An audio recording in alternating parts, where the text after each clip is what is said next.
It's the greatest job in America, to be mayor of any city, but especially be mayor of New York City, because the rest of the world views the mayor of New York City as the head of a country. Wherever you go, you are treated differently than any other politically elected person. It's my experience. What I really learned was how strong this city is, how wonderful this city is, how my life could not have had happened to it, what happened to it, in any other city in the world. It was just special. I loved being mayor. Well, I was born here, and it is the most unusual city. It's not the most beautiful city.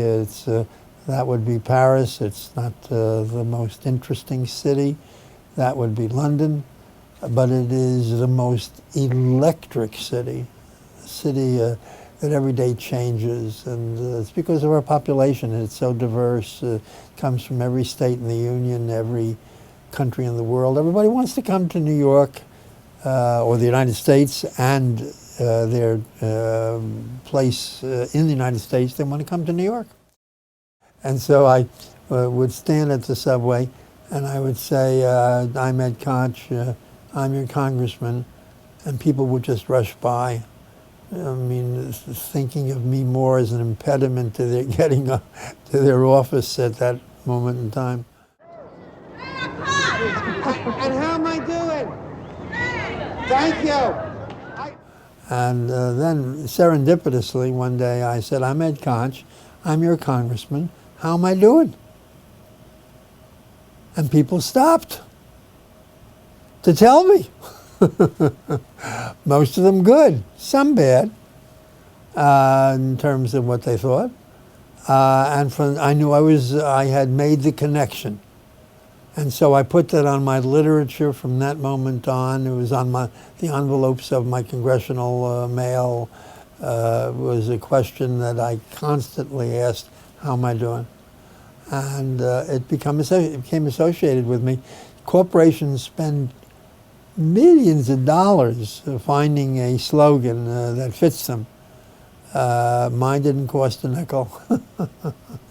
Getting back to your basic question, am I shy? Yes, but I decided when I became mayor that if I was to save the city, which needed saving, anyone who would be elected was elected to save the city from bankruptcy, that I would have to change to the extent of becoming more willing to be a part of the crowd. And I did.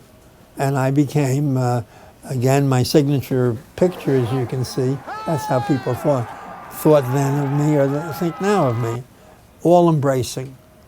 And I enjoyed it. Ordinary, given the challenge of leading New York City, I think I rose to the occasion and fulfilled the expectations. And I remember once saying to crowds, and I said it many times, if you follow me, I will lead you across the desert. That's not so shy. And I'm pacing the floor and I'm looking out the window, which overlooks the Brooklyn Bridge. And suddenly I see the bridge and I see our salvation. There are thousands of people walking over that bridge from Brooklyn to Manhattan. I said, this will save us. When I got on the bridge, something took over. Suddenly, it was like uncontrollable. I began to yell. And what I yelled was, walk over the bridge, keep walking over the bridge. We're not going to let these bastards bring us to our knees. And people began to applaud wildly. The whole business was to encourage people to say, you don't have to succumb. We don't have to be slaves to these illegal strikes. We can break them. Walk to work. It was wonderful, and it was iconic. I think that actually made my terms as mayor a success. I served in the Army. I was a draftee like everybody else. I was drafted when I was 19. I saw people killed. I fired my weapon. I don't know if I ever killed anybody. I never saw the bodies, if any. But friends of mine died, and I'm proud of my service. One of the votes that I made when I was in Congress is one that I regret the most of anything I've ever done, and that was to end the draft. Because as a result of making the Army volunteer, you don't have people standing in the streets and demanding that we get out of Afghanistan tonight. Because if the mothers and fathers of draftees were currently the mothers and fathers of those in Afghanistan, they'd be out in the streets. They'd be demanding that the Congress end that war today, just as they did in the war in Vietnam. Now, if you ask me what's the one that I most, it's actually the appointment of judges, turning it into a non-political event, because that's where justice is to be found. And I consider justice to be the most important element of a society.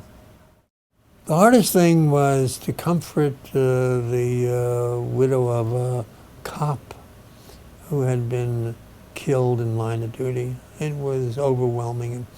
The death of a cop is like the death of somebody in the mayor's family. That's the way I felt, and I believe every mayor feels the same way. And the strength of these widows was enormous. They would comfort you. I would break down and cry, and they would embrace me.